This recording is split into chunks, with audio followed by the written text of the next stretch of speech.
Good afternoon. Thank you for joining us today. My name is Max Rose. I represent Staten Island and South Brooklyn in New York City. I'm the chairman of the Subcommittee on Intelligence and Counterterrorism. I'm joined today by my colleague from the Homeland Security Committee, Congressman Emanuel Cleaver, from the great state of Missouri. We're hosting this virtual forum to discuss how extremist groups are exploiting the coronavirus pandemic, what we should be doing to address this threat. Before jumping into my remarks, I would I'd love to take the privilege of giving Congressman Cleaver, someone who has long worked against different forms of extremism, the opportunity to offer some opening remarks. Thank you very much, Mr. Rose. I appreciate being here. I apologize that I'm denying you guys the pleasure of seeing my face, but everybody has to suffer in some way. So I appreciate this. Look, the extremists will exploit everything, no matter what, and no matter how well designed it was to create good. The extremists in this country will exploit it, and we see it right now. Frankly, the cybersecurity world is going, crazy because, we know that that the cyber crooks have already siphoned significant dollars from the CARES package, money intended for people who are struggling, just barely trying to make it, have already become victimized. And I think by the time this coronavirus era is down to a whimper, we're going to find out a lot more than we know now, which I think will tell us all, how to the degree they will go in order to do damage to the country and to the poor. I mean, poor people in particular. I know quite well what can happen with the extremists. I'm in an office right now where 2 Molotov cocktails were thrown in the window, and the people who did it were arrested after about 10 days, and they're now serving time in Leavenworth prison next door in the state of Kansas. We caught them because my office is about 5 blocks from the Federal Reserve, so they parked their car 5 blocks away.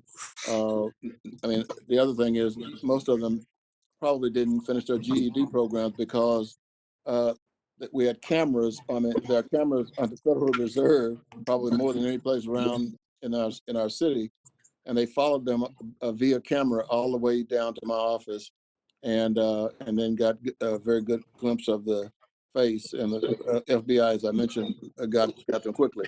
I mentioned that's not a cyber issue, but it shows you the extent to which these people are willing to go.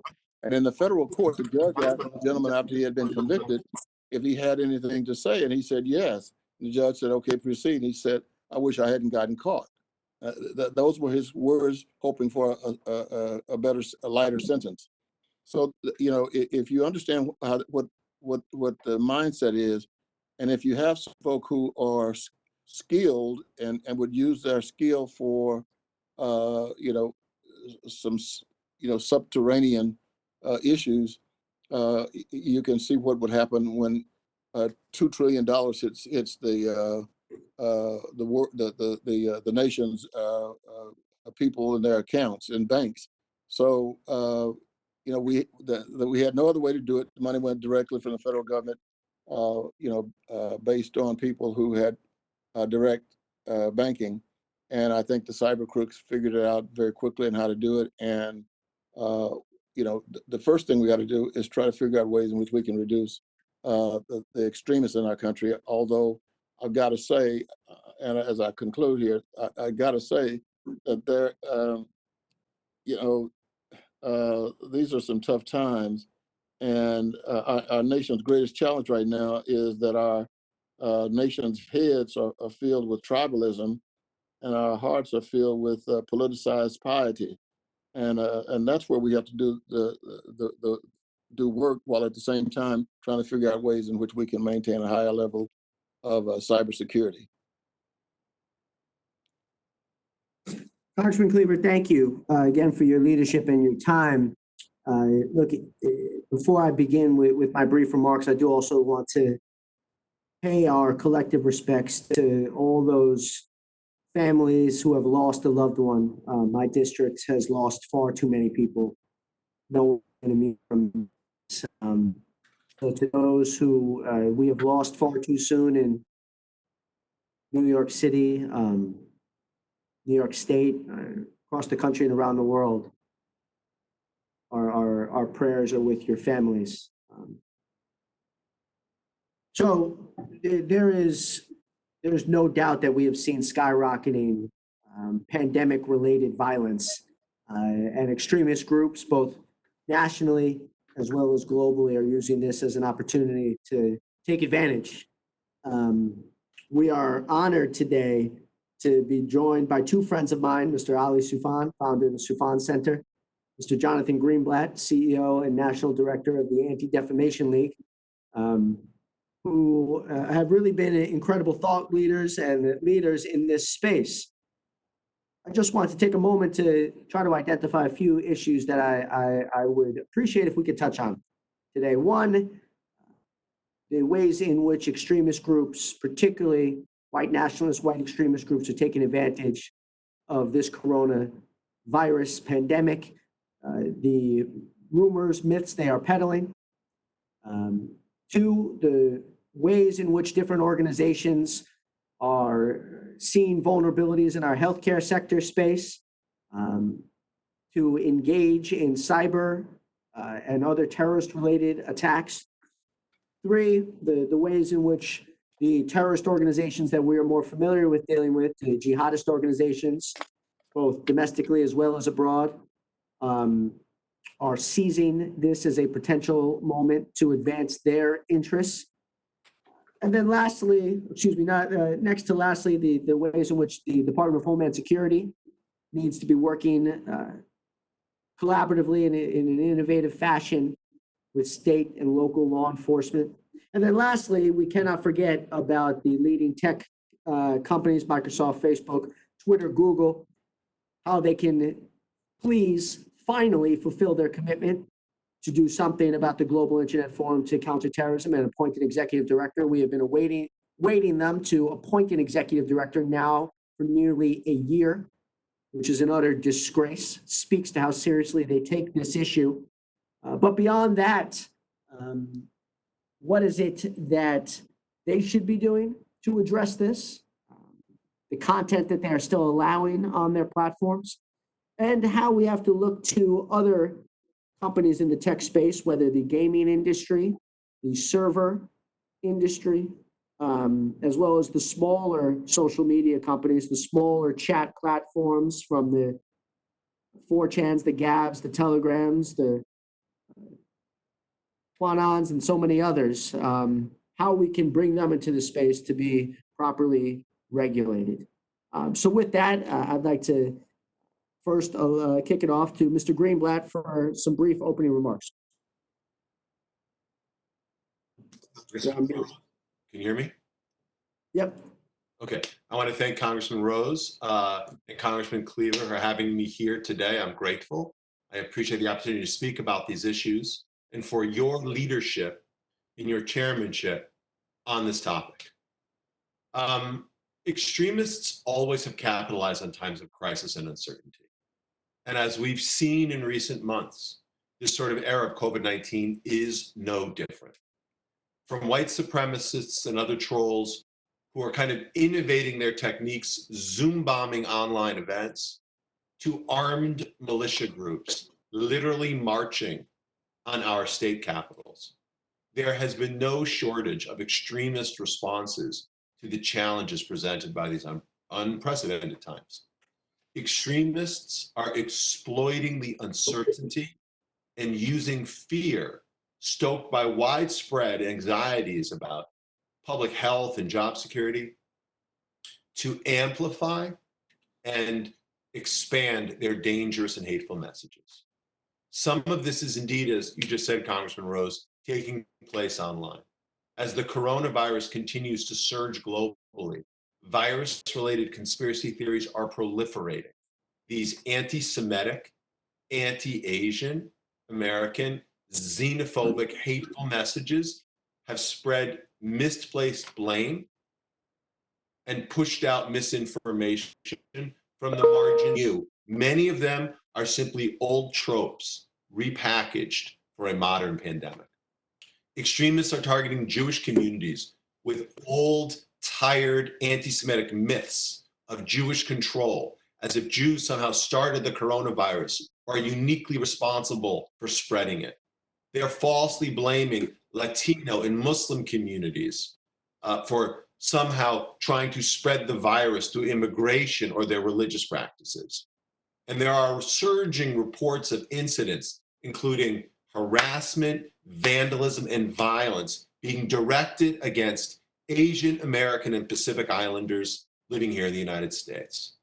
Victims are being spat on, physically assaulted, told go back to China when they're not Chinese and are as American as anyone else. And they're generally being blamed as if they so-called or somehow brought the virus here. It's racism flat out. Now, other extremists are taking their hate to the streets, marching alongside other angry and fearful Americans. And we see anti-government extremists and militia members accusing governors across the country of trampling on their civil rights, even as those governors desperately try to manage one of the most confounding health crises in our country's 240 some odd year history. Well, I can say we know this is a time for action. As our country responds to the spread of the coronavirus, at ADL, we're continuing our critical work of fighting hate for good. ADL staff across the United States are now, I guess, fighting hate from home, vigilantly monitoring and reporting an anti-Semitic and bias-related activity, including incidents and directed disinformation associated with this outbreak, whether it's happening offline in the real world or online in social media and other platforms. And we're working hard to provide support to the Asian American and Pacific Islander community and others who have been affected. Look, I would say these are scary and uncertain times, and extremists are exploiting the moment. ADL stands ready to work with you, Congressman Rose, with your subcommittee, with other elected officials to address this challenge through research, education, legislation, and ultimately oversight. Jonathan, thank you very much. Now, Ali, if you'd like to say a few words. Sure, thank you, Chairman, and Representative Cleaver, Mr. Greenblatt. It's an honor to be joining you here today to discuss this topic of utmost concern. When I was asked to join you, Mr. Chairman Rose, for a congressional event back in September of last year, my testimony expressed worries about the rising threat of this form of violent extremism and its transnational nature and its uncanny resemblance to the Salafi jihadist movement in the years leading up to the 9/11 attacks. We spoke about options to counter the threat, including to designate white supremacist organizations abroad as foreign terrorist organizations. In this way, our law enforcement and intelligence agencies can use same tools that we use against organizations like Al-Qaeda or the Islamic States. I would like to take this opportunity to congratulate you on your leadership and efforts to push for designating these groups. The State Department's designation of the Russian imperial movement is a great first step in protecting our homeland from this rising threat. Following the designation, immediate actions were taken. Even social media companies shut down the accounts of RIM and hampered the group's ability to spread its hateful rhetoric and recruit online. However, we don't have time to pause and celebrate this victory. We still have a long way ahead of us. And unfortunately, the COVID-19 pandemic has not aided us in the fight against terrorism, both here and abroad. This deadly global pandemic, combined with evident government failure to respond to it, diminishing faith in our democratic institutions, in international organizations, declining trust in our government and in each other, and a looming economic uncertainty, we see state and non-state actors continue to argue that liberal democracy is no longer nor stable enough to underpin the world order. This argument will affect our ability to address major global challenges, including terrorism. In my years tracking terrorist organizations, I draw two main conclusions about how the global terrorism landscape have changed in the light of the pandemic and the threat it poses on the US homeland. First, Salafi jihadist groups are seizing the opportunity to gain local legitimacy in their areas of operations. They ramp up terrorist activities, as we've seen with ISIS and what they are doing in Iraq and Syria. The upstick of ISIS's activities, however, predate COVID-19. However, let me be clear, the virus will make it harder to fight ISIS. Already, US direct interaction with Iraqi security forces, for example, has slackened because of COVID. Second, and my primary concern, the pandemic has created a disinformation terrorism nexus with its focal point centering upon the white supremacist threat. State and non-state actors alike are spreading disinformation campaigns like wildfire surrounding the virus. And extremists are quick to make use of conspiracies and polarizing narratives in order to radicalize, recruit, and call for acts of violence, which poses a direct threat to the safety of the American people. Specifically, white supremacists blame Jews, immigrants, foreigners, and other minorities like Asian Americans for the pandemic. Anti-government extremists use the stay-at-home order and other policies perceived as infringing on individual freedoms as an excuse to stockpile weapons.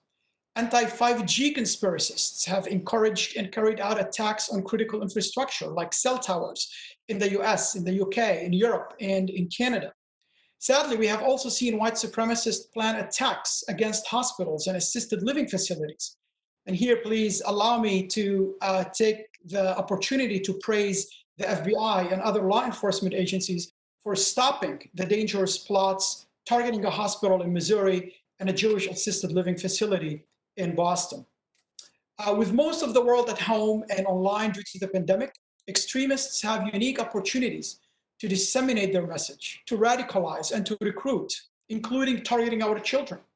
This past April in Estonia, a 13-year-old boy who was a member of the Furekrik division was using various gaming platforms to communicate with a white supremacist in Las Vegas who recently pled guilty for planning an attack against a Jewish synagogue. Finally, I want to commend the FBI, DHS, and State Department for taking the threat of white supremacy more seriously over the past year, and for taking actions from arrests to thwarting plots to designating the Russian imperial movement that eliminate the dark nature of the white supremacist threat. In this fight, sunlight is truly the best disinfectant. Looking back at where we were only a year ago, we have made a clear headway in combating the threat of white supremacy extremism. And we must continue to expose this menace, which stretches all the way from mainstream USA to Ukraine.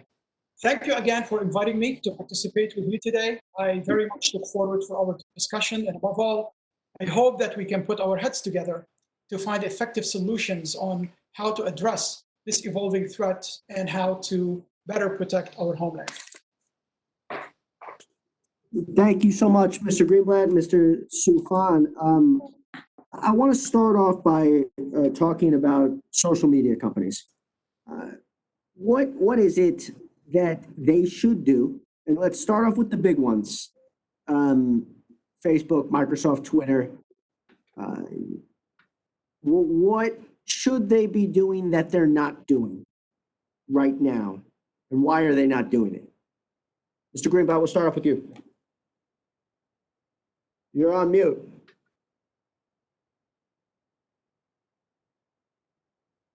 Sorry. So I'll start with why they're not doing it and what I think they should do. So why are they not doing it?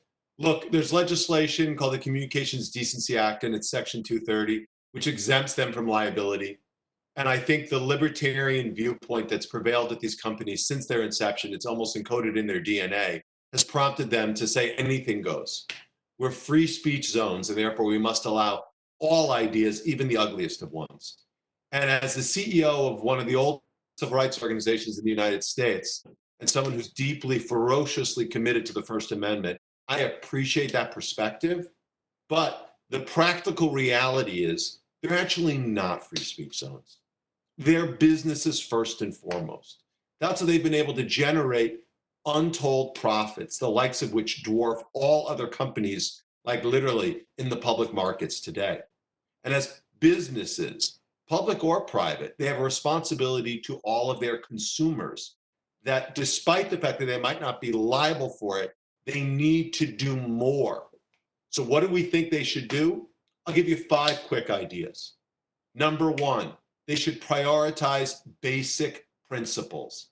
We need the leaders of these companies to lead, for the CEOs to commit explicitly, just as they pursue shareholder interests, that they'll prioritize values of decency and safety and the security of the overwhelming majority of their users over the hateful ideology of a small number of extremists. So number 1, prioritize basic principles. Number 2, they need to innovate against extremism. They should use AI and machine learning that they're now employing to flag posts or tweets that contain disinformation on COVID-19. Use that tech to do the same thing for tweets that promote extremism and hate. And you can use OCR and image recognition systems to allow auto detection for not just words, but symbols and icons and videos and whatnot. Number 3, they should stop hate for profit. They shouldn't allow people who've been flagged for hateful posts or tweets or videos to monetize the content, and they certainly shouldn't allow individuals associated with, with foreign terrorist organizations to buy advertising related to those ideologies. 4th, congressmen, they should slow it down. They should implement a 7-second delay on streaming videos that would allow AI and other systems to check content before it's live for the world to see. I mean, this works in broadcast and radio. They shouldn't allow anyone to stream a snuff film online, as we've seen happen in Christchurch, in Halle, Germany, and whatnot. And then finally, and then I'll stop, they should embrace their accountability. Look, Facebook introduced a new oversight board, which is a good step. Twitter has a trust and safety council, which is useful. But the companies need to recognize that their scope and their size and their sort of societal role comes with responsibilities. So they should proactively submit to regular, independent, third-party audits to demonstrate they're putting into practice and making progress on the fight against hate on their platforms. So 5 simple steps. We could do it tomorrow if they chose. Mr. Soufan, is there anything you'd like to add on the social media front? I think Jonathan did a phenomenal job with these 5 steps, but I think the government also need to have some kind of a comprehensive remedy for this disinformation challenge. And I think there's, let me do 4 steps that the government can do in order to, to help with this problem. And first of all, I think we need to allow or to help citizens build their own digital and media literacy skills. And that can be done through governments and non-government organizations. But the 4 things that the government can do, first, I think in the next United States National Security Strategy, I think it should be emphasized that this information is a significant threat to the United States. That's number 1. We have to acknowledge this threat on the highest level. At least 2 states, Texas and California, have passed laws banning political deepfake videos. With both laws are, I kind of understand that, laws are imperfect to criminalize the malicious deepfake, but this is a positive step, one which the federal government should also consider. Third, the US government should also consider aggressively using sanctions to provide the State Department and the Treasury Department with all the legal authorities to sanction individuals and organizations engaged in malicious disinformation efforts. And fourth and finally, I think we should also consider expanding resources for our counter, and has an expanded proposed budget of 138 million this year. Other public diplomacy programs useful for combating disinformation are being cut drastically, including cuts to public diplomacy, for example, programs that help public diplomacy has been cut in more than $184 million. The administration, for example, has dropped deep cuts for the Voice of America and for Radio Free Utilizing, as we discussed earlier, on messages, on disinformation messages coming from state and non-state actors from overseas. They are making their echo chamber way bigger and bigger by efforts that we see coming from the Russians and recently from the Chinese and from the Iranians. So we need to work and provide laws on a federal level from Congress and from this administration in first recognizing the threat, first recognizing its impact on our society, and trying to do whatever we can in order to stop this disinformation that's leaking into all these hate groups and conspiracy theorists. Mr. Cleaver, would you like to ask a question? Yes. Thank you very much for the insight that you both have given. I don't know how a lot of things have become politicized, but when some of us began to talk about hate speech some time back, when some of us met with some of the people from Silicon Valley, with Google, and then all of a sudden it became politicized, where some groups, where individuals in Congress were saying that hate speech was designed to prevent them, whatever ideology or philosophy that they follow, but they saw this as an attempt to silence them from speaking out on issues. And the hate, as you very clearly reported here today, that you see online is internalized by some and then actualized.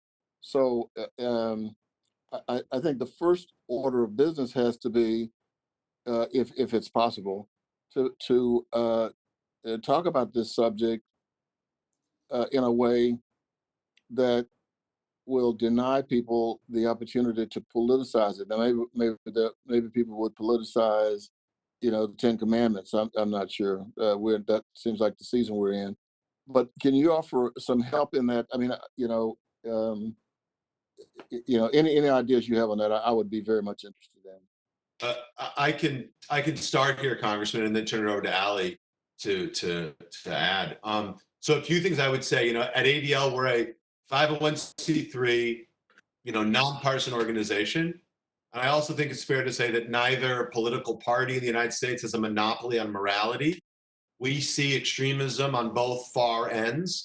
We see hate can happen, it can come from any side.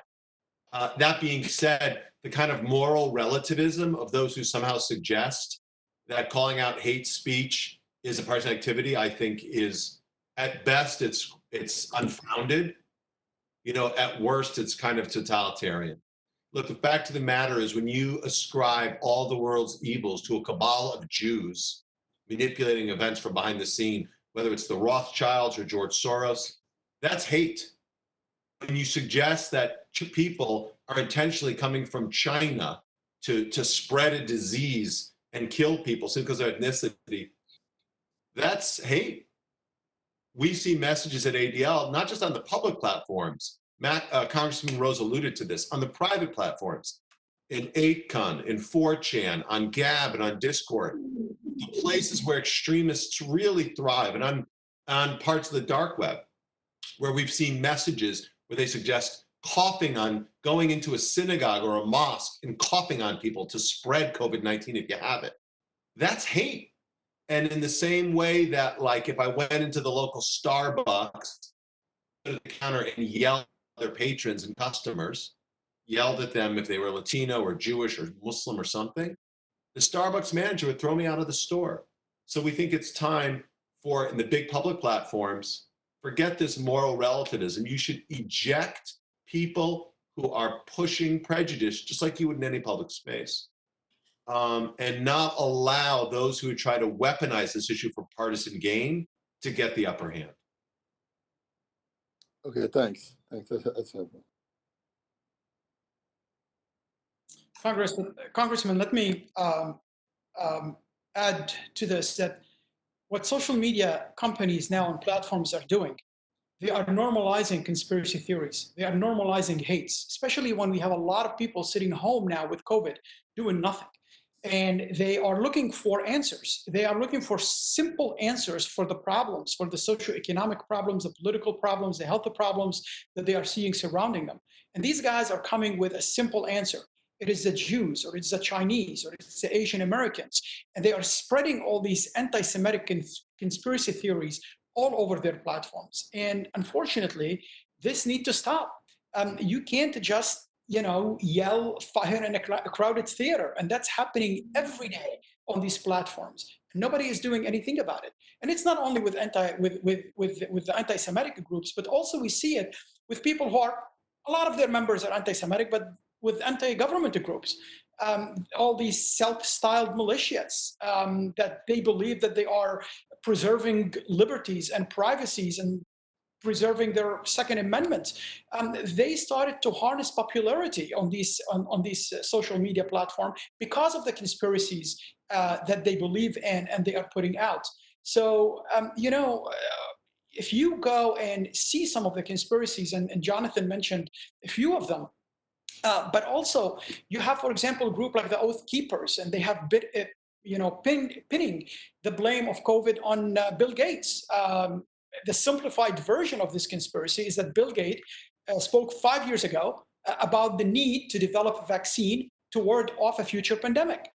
Today, anti-government groups, like a lot of these guys who are demonstrating, carrying weapons, point to this remark by Bill Gates, and they believe that it's part of a plot. COVID-19 was part of a plot in order to vaccinate every single American and to put a microchip in order to track them. And these Lord.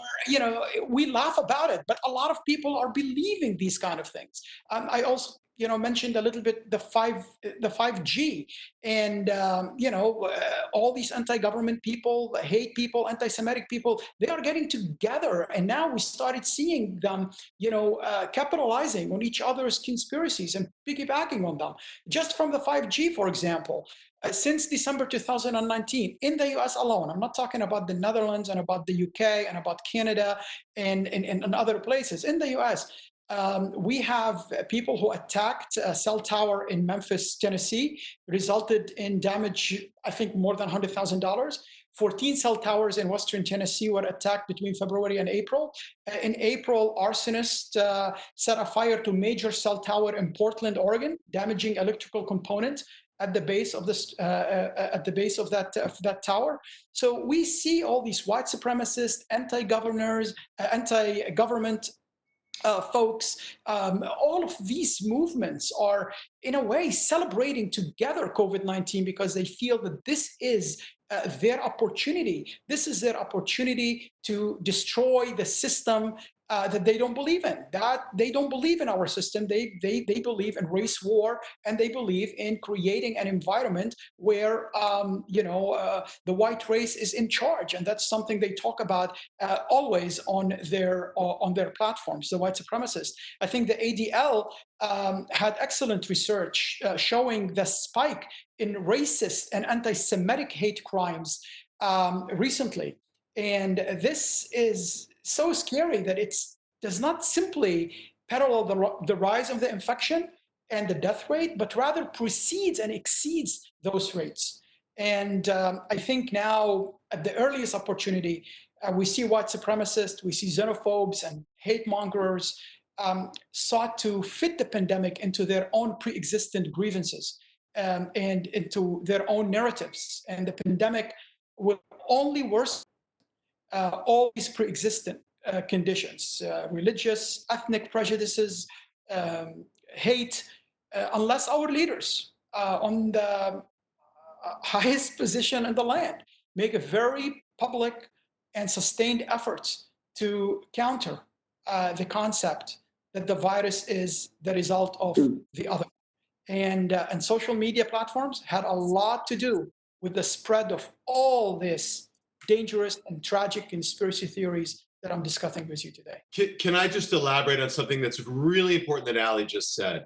I think one of the most troubling aspects of this moment, and where you as members of Congress can help, is this normalization of conspiracy theories.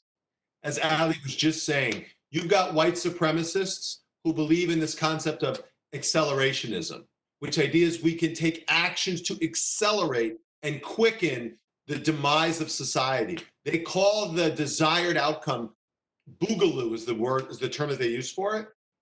For white supremacists, it means race war. For anti-government activists, it means, like the Oath Keepers or the Three Percenters, it means civil war. But either way, these extremists are trying, like a virus, if you will. They're leaping onto this moment and trying to infect the body politic with these ideas. And it's notable because you start to see this trickle into society in different ways. There's a really important story in the New York Times this morning about this crazy anti-vaxxer film called Plandemic, which is a hoax, it's a conspiracy, it is profoundly fictional and damaging, and yet, again, the anti-vaxxers, extremist, anti-government types have leapt onto it and the social media companies allowed it to spread like wildfire across their platforms. It's YouTube, it's Facebook, it's Twitter. Now they're trying to pull it back, but it's almost too late because it's now in the, if you will, the collective bloodstream. And so when we say there's a role for government, what Ali just said, leaders have to lead. We need our elected officials to speak out firmly and forcefully, to do so quickly and consistently when we hear this thing, and demand when you bring the social media companies to Congress, when the White House hosts them, in the East Room, the demands on the companies should be to stop the hate. It's actually not that hard if they are willing to commit to it once and for all. Well, and this is extremely, what Jonathan mentioned is extremely important. And what we see today, we see a toxic combination of this accelerationist theory, that Jonathan talked about, with disinformation from foreign countries, information campaign, and state and non-state actors and non-state actors, with conspiratorial thinking. And all these things are allowed to happen in plain sight on the internet for everyone to see, for our children to see, during a time of a national emergency that so far cost us more than 90,000 Americans, and nobody is doing anything about it. This is a crime. This is a crime, ladies and gentlemen. Yep. I think it's important to note that words are also not enough and that this is a collective action problem. We have spent the last year trying to get social media companies to take terrorism seriously. And one example of how they can do that is by actually building out the Global Internet Forum to counter terrorism. They have, to this day, not even appointed an executive director. Not even. And they've taken every excuse in the book to include now saying that they cannot appoint an executive director because of COVID. When in fact, now's the time when they need it more than ever. And they refuse to do something. They have such a sense of urgency around quarterly returns. But they cannot even appoint an executive director to this position. That's just the first step. Then comes the staff, then comes the resourcing, then comes building out that organization so it doesn't just have the big four. It is a disgrace that at this point where hate content, terrorist content is proliferating on these platforms, more so now than ever, that they still refuse to even appoint a head person. Disgraceful.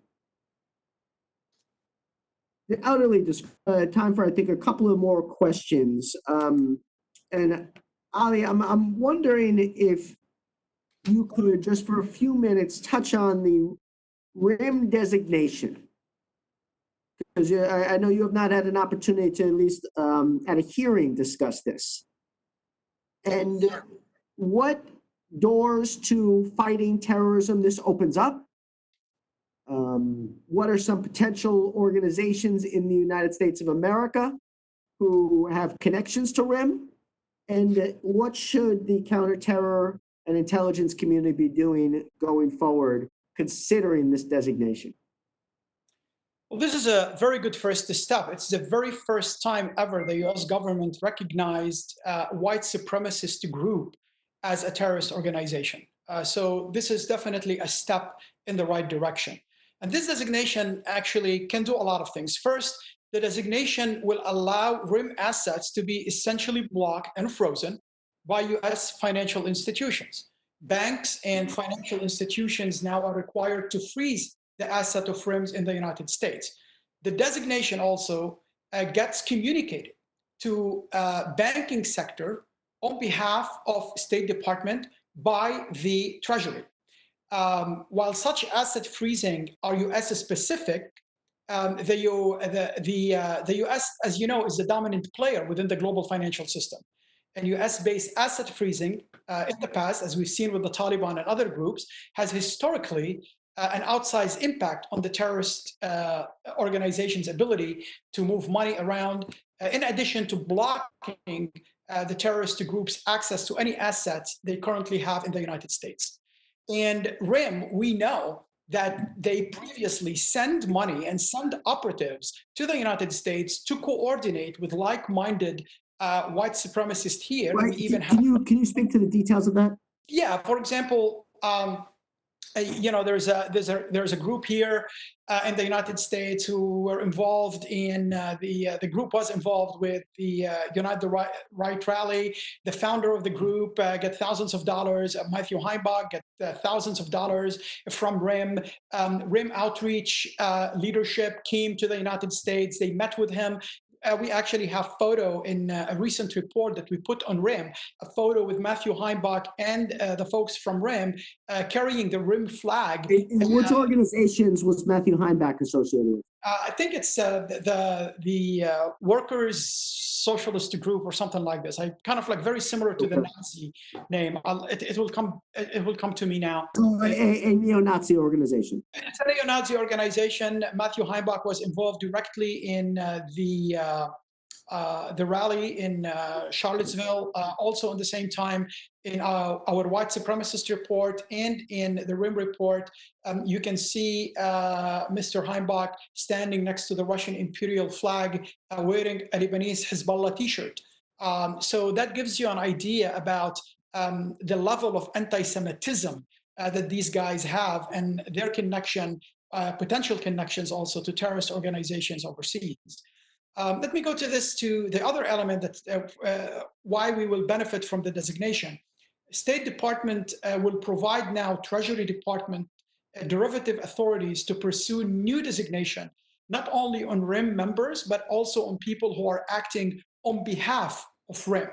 And third, I think the designation used, in other tools, meaning that overseas-based RIM members and associates will be ineligible entry to the United States, and they will be on a travel ban.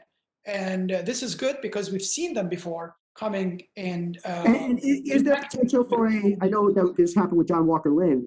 Is there a potential to use a material support charge associated with this RIM designation?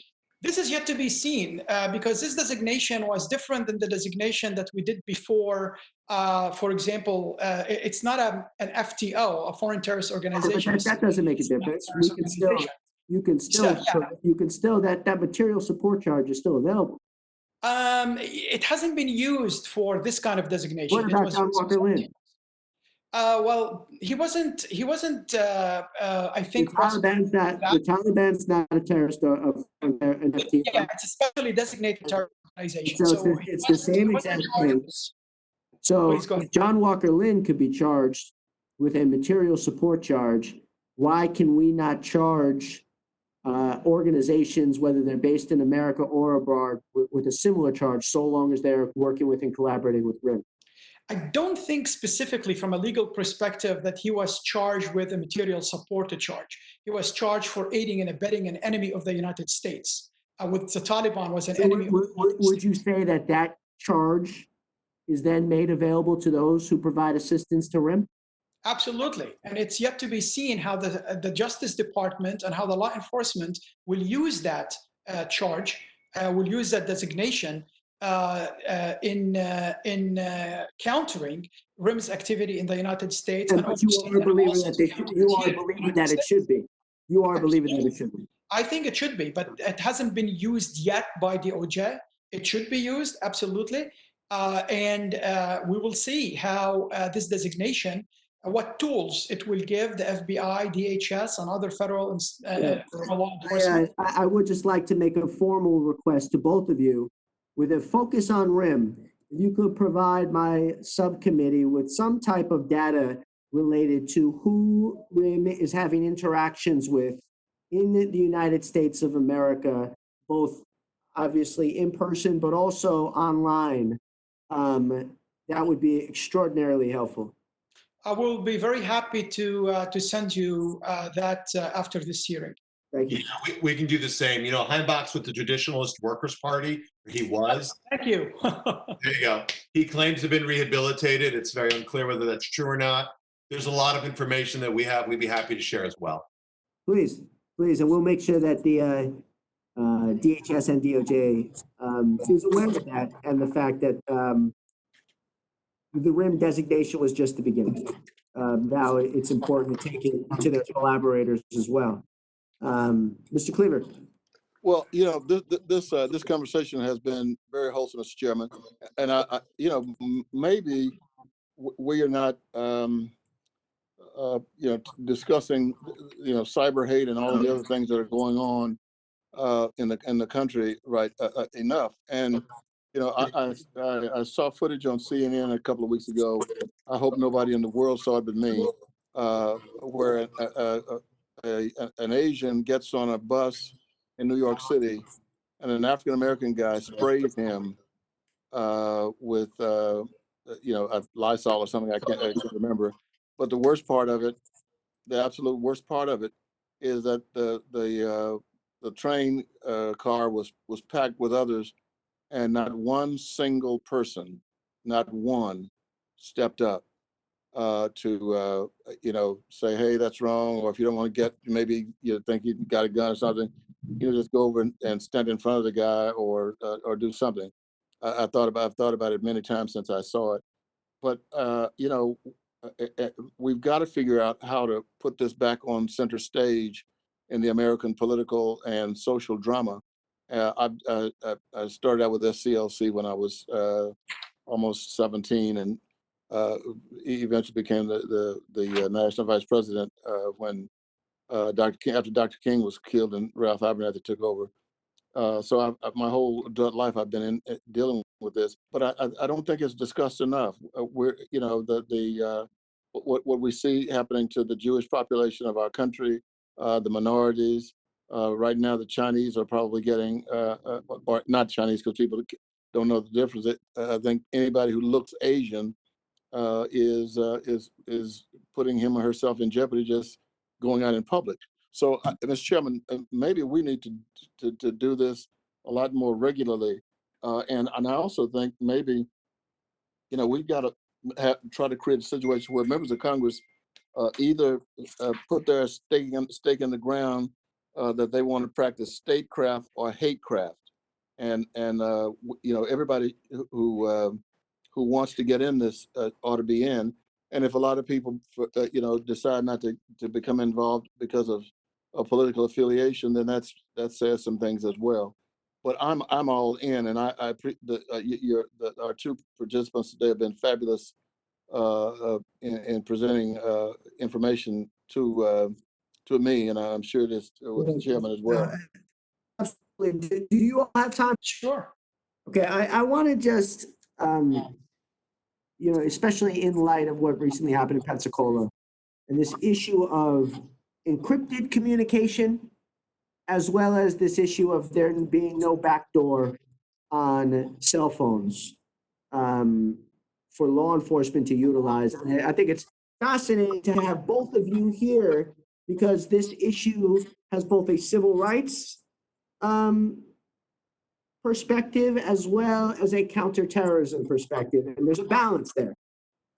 I do not love the idea personally that any terrorist can communicate with another terrorist via an encrypted platform.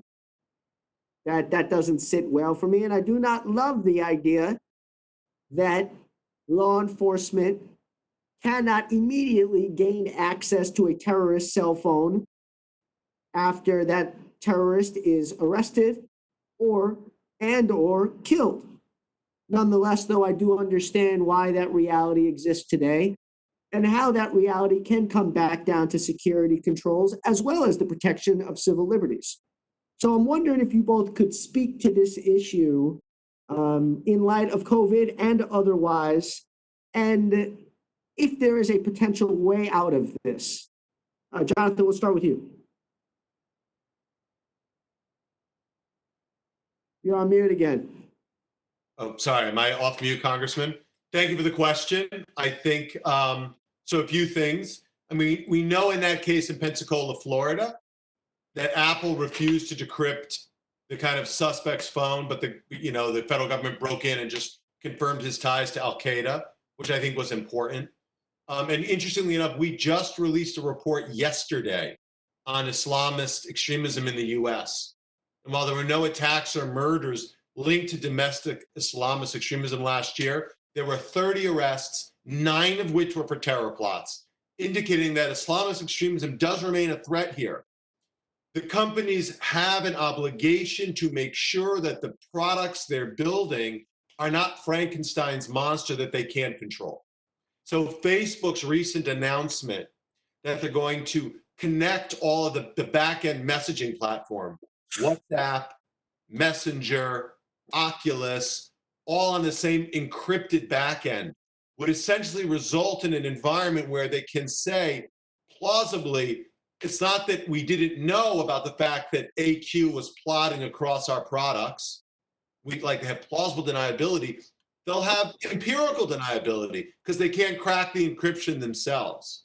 So I, again, will ferociously fight for the First Amendment and freedom of speech.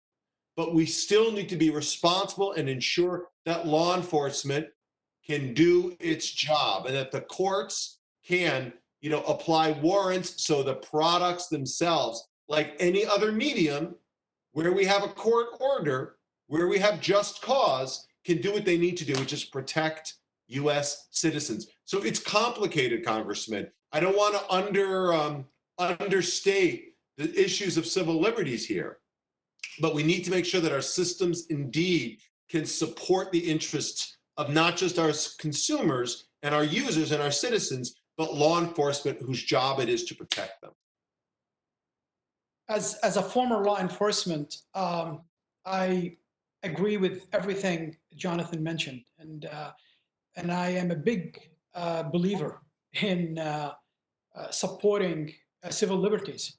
But I think civil liberties are for the courts and judges to protect, not for Apple. And I think we have a security concern here. Terrorists are using some of these platforms. And it's not only, I don't want to pick on Apple or on Facebook or anyone. We've seen them now using and communicating and recruiting through other platforms. Gaming, for example, is huge now. The way they communicate through these games, share information through these games, focus on individuals and targets, all happening through the gaming industry. And that gaming industry, especially with COVID, to go back to COVID, in March alone, we have more than 4.3 million video games were sold worldwide. That's 63% increase over the previous months. Ali, do you think at that point, the gaming industry should also enter into the gift CT? Well, I think we see them communicating, not only the jihadis, but also the white supremacists. we see also them using cryptocurrency. So there's a crypto gaming, and crypto gaming just recently, and remember, cryptocurrency is supposedly the currency of the alt-right, right? Yeah. Increased about 50% in March. So now we have, we have a lot of people using this crypto gaming, and it's interesting. We need to give law enforcement the tools to figure out how to monitor some of these activities that's happening, not only in Telegram and in 8chan and all these other platforms, but happening during gaming when people are playing a game together in different countries, but at the same time they are talking and plotting and sharing information. And you believe that we can do that without providing a backdoor that would be used by others with illicit intentions? I think if they can figure out how to do all the things that's creating algorithms for them where they benefit in billions and billions of dollars, I think they can work with law enforcement, with the FBI, with DHS to figure out a way how we can protect them. It baffles me. You think that Facebook will now be providing their Oculus in an encrypted platform. So for all intents and purposes, ISIS or Al Qaeda could convene a virtual reality meeting globally, and that would be protected by these social media platforms. And they take pride in that. Protected, undetected. Yeah, I mean, facilitated. There's different words we can use to describe it, but the short answer is yes. So whether it's Al Qaeda or Hezbollah or the Judicial Workers' Party or any of the extremists of any stripes, these platforms will become literally their digital training ground. They won't have to go to Afghanistan. They won't have to go to Yemen. They're able to do it right in the backyard, literally in their back pocket. And as we see, if you look at a lot of the attacks, the plots that were disrupted, or even the attacks that took place in the United States and in other Western countries, these people never went to a training camp. These people never went to, they never met an ISIS person, and they self-radicalized online. They went to these dark corner of the internet and became radicalized, and they switched from the radicalization phase to the operation phase overnight, and they conducted their horrible crimes. So these are not something that we're theorizing. What Jonathan is saying, he's not theorizing this is gonna happen or might happen. This is happening. This is happening. Look what happened in New Zealand with that guy over Facebook, streaming his murder of people who are at the mosques. So these things are happening, and if we keep looking the other way, they're gonna happen more and more and more. No, I think that you can expect much more from this committee on this issue of encryption and locked phones. And of course, you'll consider or guarantee that we'll have continued advocacy around social media companies, both enlarging the gift CT to include the members it should, as well as finally making it a legitimate organization so they can stop both lying to the American people as well as putting them in danger in the process. Mr. Cleaver, do you have any final words you'd like to offer? Did he hop off? Okay. So with that, I want to give you both the opportunity if you have any final words that you'd like to say. Sure. Am I on mute? No, you're not. Thank you. So sure, I'll give you 4 thoughts to close. So number 1, to build a little bit on what Ali just said, this is not an abstract issue. Hate has very real human consequences. Congressman Cleaver just mentioned the Asian American person who was victimized on a bus in a video that made the rounds.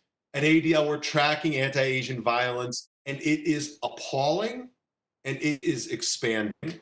And just last week, we published our audit of anti-Semitic incidents. We do these annual audits. We've been doing it for 40 years. 2019 had the highest number of anti-Semitic incidents we have ever seen in our history, including almost 100 people who were physically assaulted 5 of whom were murdered. So we've got to step up before more people are assaulted and killed. So that's number one. Hate is not an abstract issue. Number two, this is not an issue of free speech. It's an issue of free reach. These are businesses we're talking about in terms of social media who make choices about who they privilege and how they profit. So speech may be a constitutional right, but reach is a product feature that they can turn on or off depending on what they want to emphasize. And it's time for them to turn off the reach for extremists, full stop. Number three, I think this starts with the platforms, but we need to make anti-hate a design principle for all products. You know, as we see in this kind of this quarantine, post-COVID world, all of our lives are becoming increasingly digital.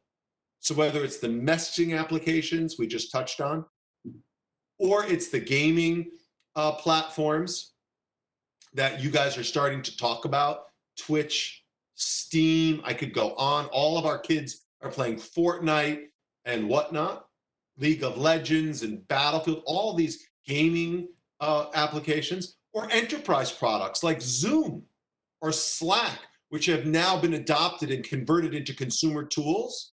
Each of them needs to reconfigure their offerings.